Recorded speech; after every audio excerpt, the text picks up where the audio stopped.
আজকের ব্লগটা ব্রেকফাস্ট থেকে শুরু হচ্ছে। আর আজকের ব্রেকফাস্ট হচ্ছে ব্রেড, মানে ডিম টোস্টও না, এটা ওটা বেসন দিয়ে ডিম দিয়ে করা হয়েছে। আমার বোনকে আগে দিই। আজকে ভেবেছিলাম কি ওটস খাবো, কিন্তু ওটস খেতে একদমই ভালো লাগছে না, তো ভাবলাম আমিও আজকে ব্রেড খাবো। আর আজকে একটা স্পেশাল দিন, আজকে হলো আমার অ্যানিভার্সারি। তো বাড়িতে একটু খাওয়া দাওয়া আছে, আর রাতে আছে কেক কাটা। তো আসো গেছে বাজারে। আর আজকে ভেবেছিলাম যে কোনো চিকেন মাটন কিছু খাবো না, অনলি মাছ। কিন্তু সবার ইচ্ছে বিরিয়ানি খাবে, তো বিরিয়ানির প্রিপারেশন হচ্ছে। তো আজকে বিরিয়ানি হবে, মানে আর মাছটা ছিল অনেক কিছু করতে হবে, অনেক কিছু ঝামেলা। তো ভাবলাম ঠিকই আছে, মাছ টাছ কিছু করার দরকার নেই, বিরিয়ানি হবে। সকালে ব্রেকফাস্ট হয়ে গেছে, এখন চলছে বিরিয়ানির প্রিপারেশন। পেঁয়াজ কাটা হয়ে গেছে। এখানে এত পেঁয়াজ কেটে আমি এত কান্না, মানে আমি এত কেঁদেছি, আমার চোখ মুখ পুরো ফুলে গেছে। আর পেঁয়াজগুলোতে প্রচন্ড ঝাঁজ। তো আজকে আর তো সেরকম কিছুই হবে না, শুধু বিরিয়ানি হবে। আর যদি পারি একটু রায়তা বানাবো, ব্যাস এই হচ্ছে লাঞ্চের মেনু। বিরিয়ানির মশলা এখানে তৈরি হচ্ছে।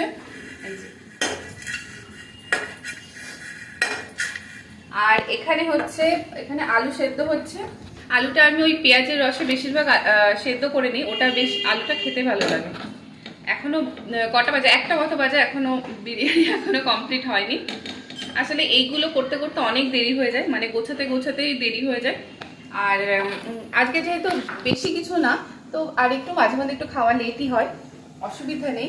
সবার স্নান টান হয়ে গেছে, আমারই এখন বাকি আছে। আমি এটা দমে বসিয়ে তারপরে যাবো স্নান করতে। তো স্নান হয়েছে, আমার বোনেরও স্নান হয়নি, আমারও স্নান হয়নি। আমি ভেবেছিলাম আজকে একটু তাড়াতাড়ি করবো, কিন্তু সেটা আর হলো না। আর এদিকে আলু প্রায় সেদ্ধ হয়ে গেছে, আর এখানে মশলাটা হয়ে গেছে। আমাকে তাহলে মশলাটা তুই করে দে। রান্না করতে করতে হচ্ছে স্কিন চর্চা, কারণ অনেক বেলা হয়ে গেছে, এরপর রান্না করে তারপরে আর কিছু করা যাবে না। এর জন্য ভাবলাম রান্না করতে করতে এটা লাগিয়ে রাখি, আর এটা দমে দিয়ে তাহলে অনেকক্ষণ হয়ে যাবে, তারপরে স্নান করতে চলে যাব। আর এটা হচ্ছে কফি, লেবু, মধু আর একটু দই। এই প্যাকটা না প্রচন্ড ট্যান ক্লিয়ার করে, খুব ভালো। কফিতে তো এমনিতেই খুব ট্যান ক্লিয়ার করে।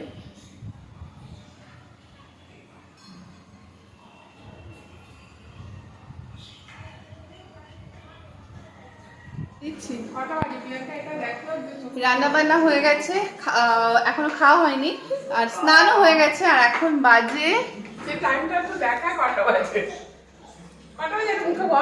এখন বাজে 3:30। মানে এমনই একটা স্পেশাল দিন যে আজকে খাওয়া দাওয়া ঠিকঠাক হচ্ছে না। খাওয়া দাওয়া আজকে 3:30-র সময় খাচ্ছি, আর এখন আমরা দুপুরের খাবার খাচ্ছি। অসুবিধা নেই, মাঝে মধ্যে একটু এরকম হয়ে যায়।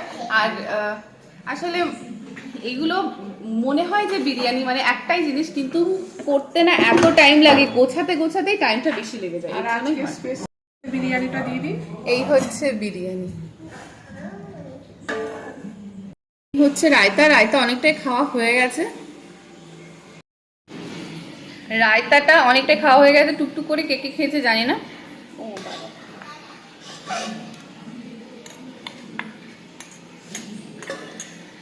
আর এই বিরিয়ানির সাথে রায়তা খেতে বেশ ভালো লাগে। আর রায়তাটা আমি ভালোই করি।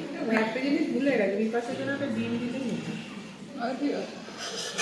একটা অমলেট করে দেবো তাহলে এসে। হ্যাঁ, না বিরিয়ানি বেশিরভাগ না আলুটাই ভালো, মাংস না হলেও খুব একটা অসুবিধা হয় না। আমার বোন যেহেতু মাংস খায় না, মা বলছে ডিম দিলে ভালো হতো।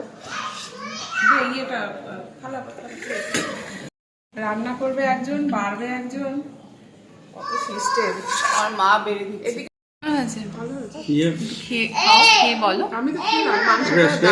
তারপরে হচ্ছে কি আমার আলু সেদ্ধ হয়েছে, আলুতে বিপাশা আলুতে ঢুকেছে সবকিছু, নুন টুন ঢুকেছে।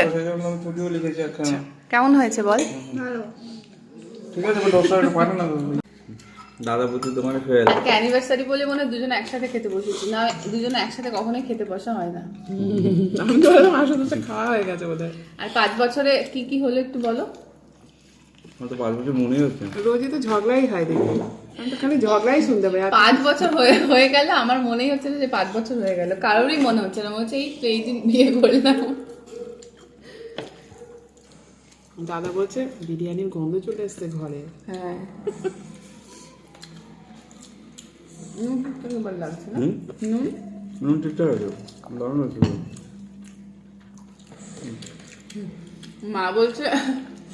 মা বলছে দাদা বৌদির অ্যানিভার্সারিতে দাদা বৌদি বিরিয়ানি। বুঝলা? না। আজকেটা ভালো লাগছে চিকেনটা। হুম। আলু আলুটা দাও সেদ্ধ না। হয়েছে, মাংসটা খুব ভালো সেদ্ধ হয়েছে। আলু দিয়ে তোমার।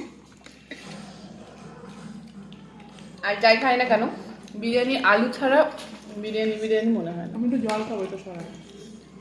কোন বিরিয়ানিতে যেন আলু দেয় না? কোন বিরিয়ানিতে? তাই, সবাই দেয়। না হায়দ্রাবাদি নাকি না, হায়দ্রাবাদি বিরিয়ানি দেয়। হায়দ্রাবাদি বিরিয়ানি তো ওই কারি পাতা দেয়। কি একটা বিরিয়ানিতে আলু পড়ে না। ওরা কারি পাতা দেয়।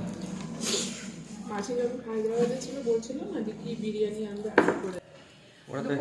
দুপুরে খাওয়া দাওয়ার পর রেস্ট নিয়ে এখন যাচ্ছি আমরা মুদিখানা বাজার করতে। আর জানি না কিভাবে দুজনাই বাইট হয়ে গেছে।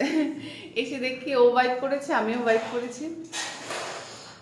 এখন মুদিখানা বাজার অনেকদিন আগেই আনতে হতো, কিন্তু সময়ের কারণে হচ্ছিল না, তো এখন যাচ্ছি। আমরা এসেছিলাম মুদিখানা বাজার করতে, কিন্তু মুদিখানা দোকান খোলা নেই। এখন বাড়িতে যাচ্ছি আর খালি ফুচকা খেয়ে চলে যাচ্ছি। আবার পরে আসি, তাই তো? আবার মঙ্গলবার, আজকে হলো না।